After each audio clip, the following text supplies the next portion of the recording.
day 28, and they're about halfway through putting the rebar up for the walls, for the foundation walls. Ran into a little bit of a problem though, and that's usually what happens when you build a house. You come up against some things you just don't know how to solve.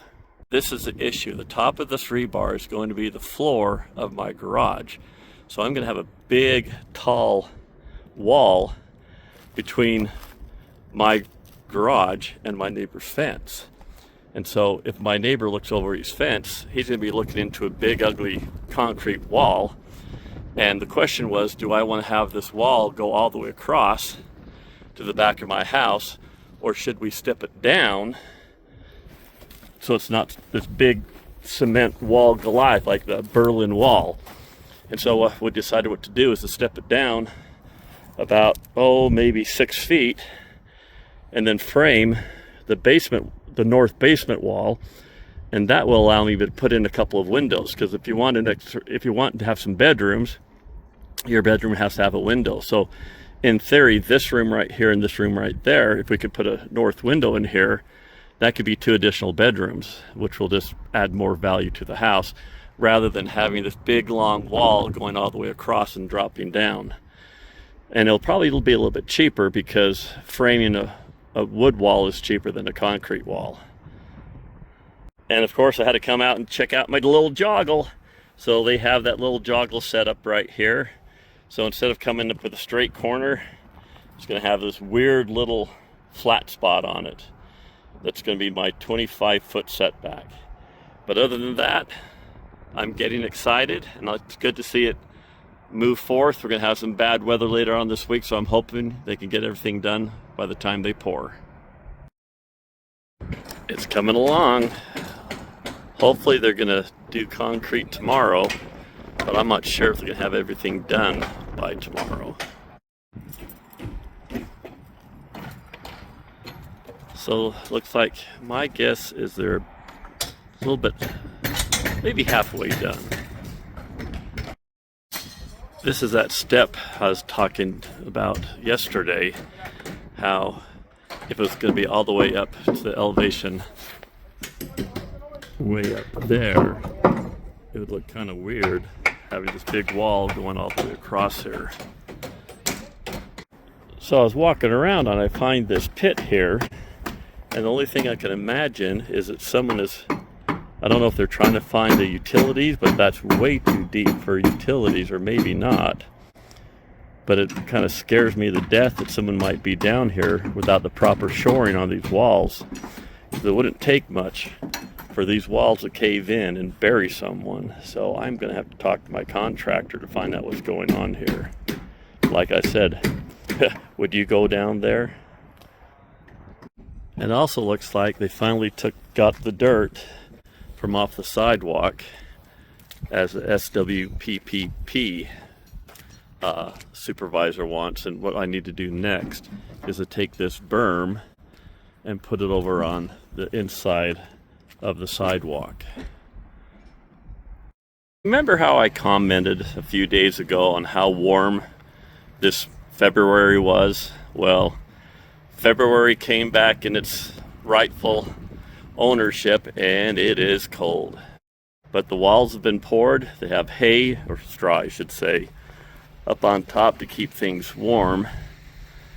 But at least it's been done, and I would imagine they'll be back in a day or two to strip the forms.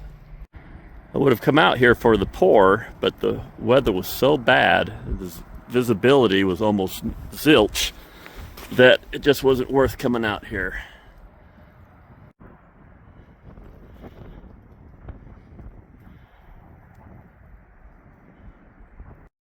And one last thing before I leave the job site, here's that little joggle in my back corner that instead of coming to a point, it looks just like that. So I'm sure the inspector will be happy to know that he got his 6 inches back.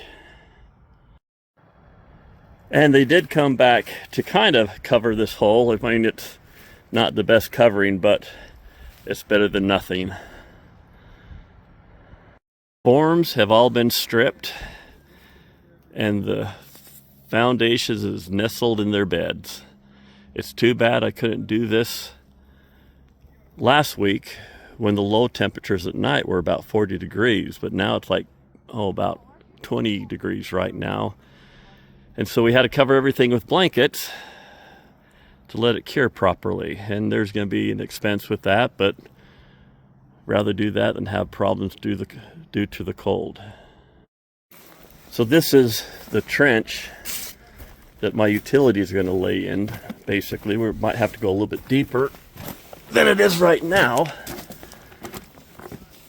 But as it gets deeper, my excavator did go out and get some shoring. But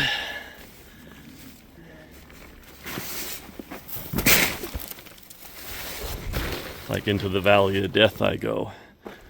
But you can see back there, that's gonna be my sewer pipe. So all my utilities will come down through here, back to the basement wall. Within having a hard time talking and walking here, where they will go underneath the footings for the sewer, and the water will go through the wall. We figure let's see, they poured yesterday, 7 days from now, we can go ahead and take these blankets off. Well, we can take the blankets off in a couple of days, but then we can go ahead and start backfilling.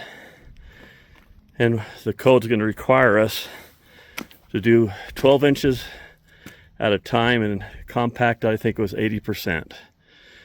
So things are taking shape. I just wish it was a little bit warmer. So let's take a look at this week's expenses. So last week I ended with $84,033.07. This week I really only had one major purchase or expense, and that was for additional excavation and also for the sub-rough plumbing. That's where the plumbing comes in from the street, goes through the foundation of the house and up into the basement floor. That cost $10,875. That was the only expense this week. So the total so far, $94,908.07. So on to the next week. Hopefully it'll be better weather. I got the foundation walls put up, and now it's to bring in the utilities. Please subscribe, and I'll catch you next week.